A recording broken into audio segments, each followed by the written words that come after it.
revolution. Don't compare it to revolution. Sorry. There are people who you speak to. There are people who say we represent this certain group. But you check perfectly where Black Lives Matter. Does it have an issue of ENDSARS? We are fed up with the political system and structure of Nigeria. Okay. And this should also be a lesson to other African countries, because I don't see the Nigerian youth giving up. Not now, not tomorrow, not forever. We'll fight it to the end, because you can't live in a society where injustice, political radical movements, evil prevail over peaceful religious practice. I mean, in fact, I don't know how to tell you what the Nigerian people experience every day living as a young man in the Nigerian society. So you don't expect this protest to end now or then unless we meet our expected goals. Apart from meeting our expected goals, we want a system where everybody are welcome. That's Nigerian for you. That's the Nigerian youth for you. We want a system where you're free to progress at your own pace, at your own talent, at your own pace. Not being maneuvered by politicians. If you want to get or reach to something, you must have a godfather. Okay. That's the system. That's why we're saying ENDSARS, not just ENDSARS, end political godfatherism, end thuggery.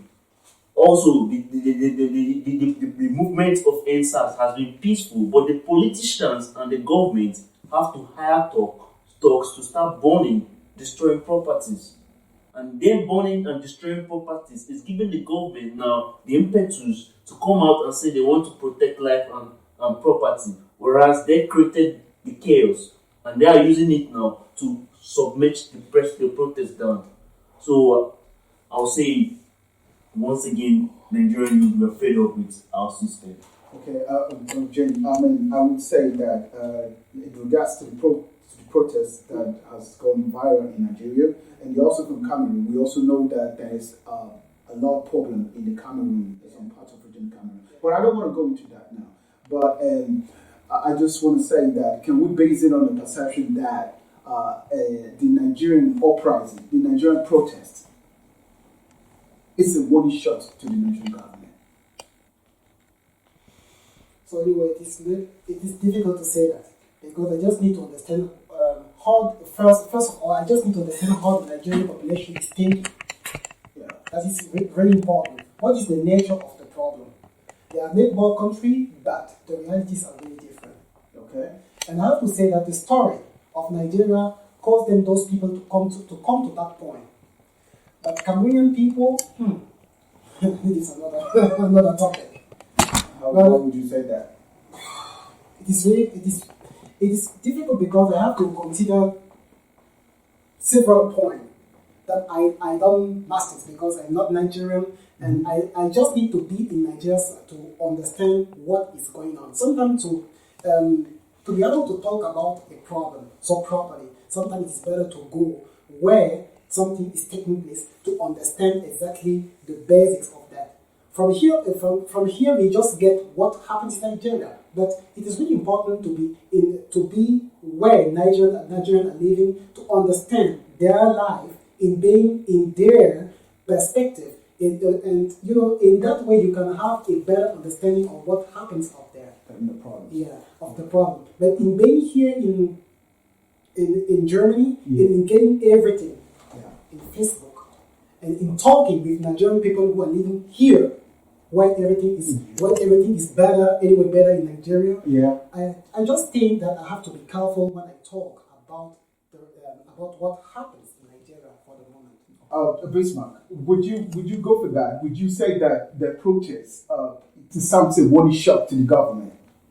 Yeah, I would say that leaders of today should bear in mind that in the 21st century, tactics or strategies that were used in the 20th century in resolving issues, they ought to be amended if they need to use those tactics in resolving issues in the 21st century. In the sense that the youth of this very century are IT inclined.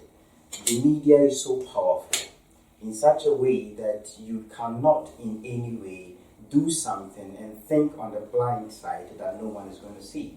For instance, I would say that Amnesty International Foundation, which is widely recognized, did state that there was this the call for the military to help in bringing peace in Lagos, and they say that the cameras on the streets were taken and there was uncontrolled shooting, or should I say, there was shooting of Innocent protesters. Innocent people, and the point's thinking that CCTV camera can be removed, the lights can go off, and no one is going to see. It's just a joke. It's a joke. It's a joke of leadership. I would say it's an apology of anyone who ever thought of that he can be a leader in this kind of century and have a way, can have a way with that, you know? Yeah, in the sense that someone can just pick the phone and just film you and just tell you what minute you take a live video and live photos and stuff like that. Good. And another person who is sitting in his home in America, in Australia, in Europe, in the village, people can watch you. Yeah, so I say that this uprising is in terms of how social media has taken this issue to the world, is an indication, or should I say, it's a signal to the leadership that when it comes to resolving issues, no matter how small that very issue is, they should do their best to resolve it amicably. And I will also add something to what my brother said, that when it comes to the politicians will always they will say that the minority will have their say, but the majority will have their way. It's like you can just talk and then we will hear you, but we will have a way of still going forward with whatever we want to do. So I would say emphatically that I support protest, peaceful protest. I support protest when it comes to using it as a means of bringing your grievances to the authorities. Sending a message. Or sending a message. I support it. But when protests are not constructive, when protests reach a point of chaos, when protests start burning, taking properties, like the burn of the former governor of Lagos, his TV station, on the assumption that he is politically affiliated to the ruling government, so let's burn his property in a way to also let him know that we are angry. Anger is something that ought to be controlled. You are not afford to get angry, but you ought to control it. You need to direct it towards a productive end. And that, I believe that when any protest is ongoing, it ought to be constructive. Those who did theirs here in Germany, in Düsseldorf, you could see it was so beautiful. Beautiful not in terms of the words that they were using, in terms of some of the words that I don't want to repeat on this program because I do respect the viewers, but I'm speaking of the way they followed the line. You could see it was only one police car that was leading them. Only one police car. So if the people in Nigeria, in Germany, can follow one police car and still do their protest in a peaceful manner, it's the same Nigerians who are back home. They have the same heart. The love they have for their country in Germany here is the same love they have for their country back home. So I believe those people, they have a good intention. And that very intention ought to be respected by the authorities. But I will add by saying that sometimes, in a point in time, you need to go through chaos to reach peace. I'll quickly go with you. You want to add something to what he's saying? No. I just want to agree with him and just to add something. So I have to say that I can understand that people, in a certain way, are doing breaking things in Nigeria when they are protesting against something. That they are burning things, they are doing something, so it feels something like a feeling. So anyway, I understand it. People in Germany have a better life than people who are protesting in Nigeria, for example, which I do not necessarily agree with you. Then why do you think that the people who are in Germany would not just say, it's not my problem? It's hard for the country. Why would they say it's not my problem then you can do your things? I think he would be in a better position to Sorry, speak up. that's not possible because after all said and done, we all have where we come from. Okay. If you don't love your country, then wherever you are, so you don't love that place. Let's be sincere. Okay. You're just pretending because you're comfortable. Then I'll call you a thief. You understand? But Nigerians coming out all over the world to show solidarity with their brothers back home is because we want a better Nigeria, not just for we, but for the whole world. Because Nigeria is like the model of Africa.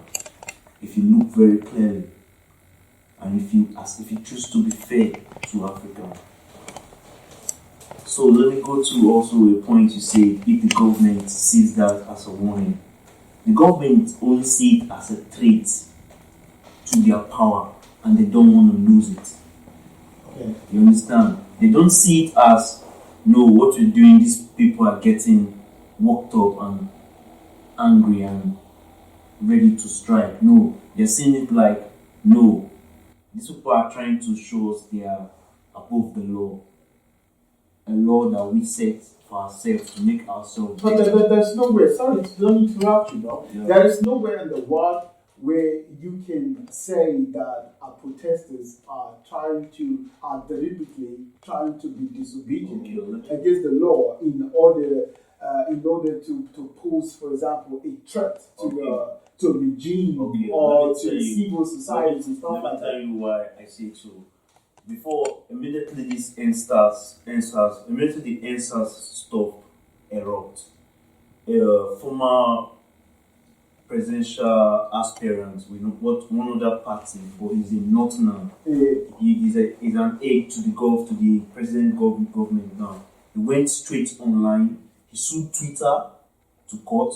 First of all, for Twitter to post to comment on ENDSARS. He first of all sued Twitter to court. Then he went online to send a message to all his tribe, the Fulani tribe, that this ENDSARS is a movement to oppose the government of their brother.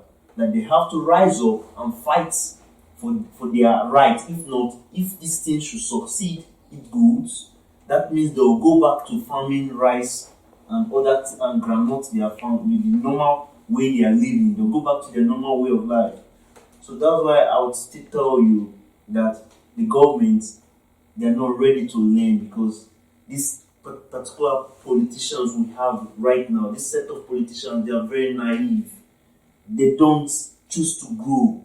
They won't remain the way they are. Imagine this system, this particular system, calling for an end, to put a stop to social media, to put a stop to free speech. Yeah, okay, then I'll go with you. I'll go with Hadi. Hadi, please, can you help me out with this? Yeah, in regards to the Nigerian ENDSARS protest that has rocked Nigeria, and it turns out to be violent. They burn a lot of police posts. They touch a lot of private and public properties, and they block our major highways. They even block the airport, according to the report that we get. Yeah. Would you say that based on the destruction that occurred within the protest, that the protest has been hijacked or was hijacked? Well, I think that's two different things. I mean, if it's hijacked, I would like who hijacks it for what reason, and like especially if we talk about media, I think there's like different interests. As soon as it comes into media, it's not only Nigeria, I guess, or like you could have different interests coming in from neighbors or other countries, but so I don't really know, right? But I'm not sure. I want to say this because we have this ongoing thing, like you saying. I want the protests, or I think the protests should be in a peaceful, in accordance with, and they should try to take the rules that are there, the institution, and use that rules to gain the power, right? And I'm not sure. I'm not convinced. Let's say that this is really the bigger will. I mean, as we are talking about it, And as we see that the people are obsessed with the SARS, and the people in Germany who cannot change anything probably about the problems that are in Nigeria, they are talking about the SARS. So it's just one phenomenon they are picking on. Mm-hmm. It's a bit like with talking about Black Lives Matters, Yeah. and feeling responsible for that. Why I'm not knowing George Floyd, or not being in the position to help, for example. So I'm not convinced, and then I have to agree with you, if this is strong enough, and if this is enough to say like, okay, we ENDSARS, because there's obviously a bigger goal, and if the destruction that you might have, or the unrest, that it should not be put in a different perspective, that it's not an uprising to say like, okay, we are angry now for 4 weeks because there's a problem, and now it's on the media.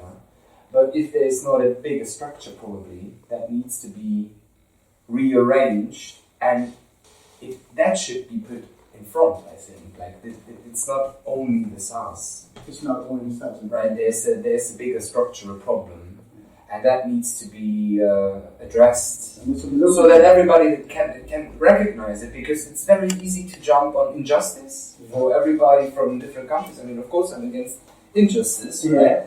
And of course I'm against this like chaos or destruction, because I struggle, to be honest, with the I think it's good that people can go on the street and they can protest and they can do demonstrations and they can say like, okay, I'm not cool with that, right? And you can do that in Germany, while you can probably nobody in Nigeria cares about that there's people in Düsseldorf going to the street. I don't know if it happens like that. It's a great good, but at least the people over here should be made aware of what is really the problem, and I think the address of SARS is too small. Yeah.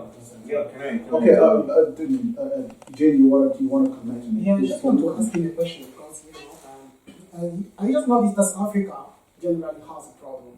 Okay. So Africans sometimes have some demands, like for example changing the system of something.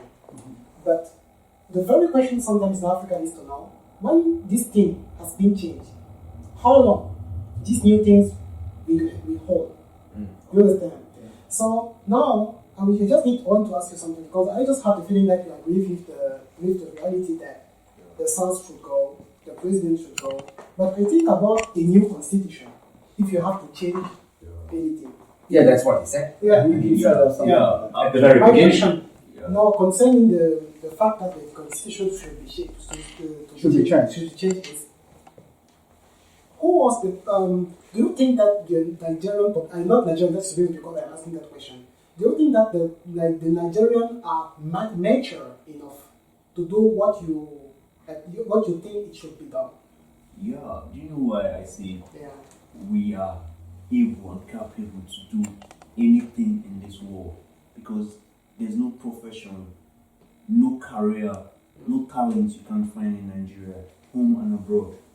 You understand? But the political system is like a cloud that does not allow the cloud doesn't change, does not allow it does not allow the beauty of the land to flourish for others to see.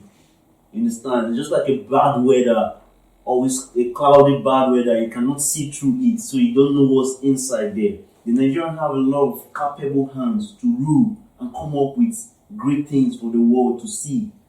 But the system, as you say, the system that they have built at the past and they're still using it to date cannot survive with the current train of Nigerians. Yeah. Oh, okay. That's I personally agree with you. Do you want to add something to it? Yeah, what I want to say is that it all comes back to leadership. It all comes back to leadership. Sometimes when protest is made, warnings are not necessarily threats. Okay. Warnings are not necessarily threats. But when the protests are made and those in authority see them as threat, when you see a situation as threat, your way of resolving is different from seeing it as not a threat. Because if it's a threat, you then come with a fist hand in trying to calm it down and then resolve it. But when you see that it's not about threat, but it's a cool thing, bringing their grievances out, you don't come with a fixed hand. But I think in this case, what the authorities in Nigeria, their first diagnosis of the situation was in a way not right. In the sense that they saw it as a threat. First, as a threat to their power, which is not necessarily the case. It's a call for what is duly ours. In terms of me having that kind of feeling that I'm at home, when I don't have the fear for my life, when the police stop me, when I know I can have a way, I would say a right way of life, and the police will not be shooting, or my son or my daughter will not go out, and I'm scared that my daughter will not return. You know, that kind of feeling, when you have such feeling even in your homeland, it's really painful. But I will say that when it comes to the Constitution is a living organism. Every constitution made in the world is a living organism. That is why there is provision for amendment of the Constitution. And if you want to amend it, sometimes, I will not even say sometimes, protest is one of the legal way of amending constitutions. And sometimes the call for democratic rule, the leaders' power sometimes push people to forget. So you always, because he feels comfortable, so there's a tendency that you forget those who are down there. And people in Nigeria, some of them, I will not say all people, some of them are suffering. I will even say most of them are suffering. And the youth, I always say the call on the youth. The youth of these days are full of talent. Nigeria, if Nigeria is managed well, Nigeria can control Africa. Because they have the numbers, they have the resources, and they have the talent. But if it's not controlled well, then it will be a cancer for Africa. Okay, fine. My next question will go to you. Should the Nigerian government be afraid of any future protests, since the SARS protest was not organized by anyone? And this protest, people just they felt like they've had enough. And they go out to protest and say, we don't want this anymore. We want something to change. That's exactly why the people went out, they flooded the street. But we knew that, okay, it turns a little bit violent, disruptions and different type of things, but do you think that, the Nigerian government should be a little bit afraid of any future protests? I think they have to, because once you keep, my people used to say, I'm an evil man, so they used to say, when you take something that belongs to a child and keep it up high above the height of the child, and you remain that way, the child is still there waiting for you to bring it down. And sometimes you will surely get tired and bring your hand down to the length or height the child can jump up to get up, then whatever you're holding. So I think the Nigerian government should be prepared for more uprising. If they continue in their treacherous ways, they should be prepared not just for protests anymore. They should be prepared for full-blown war.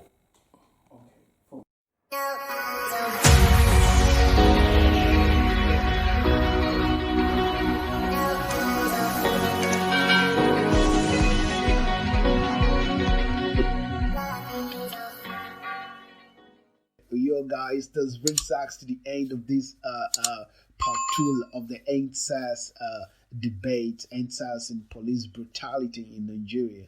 So, the third part is still coming. We're working on it, guys. You don't want to miss it, because these guys are dope. Watch out, man. See you there.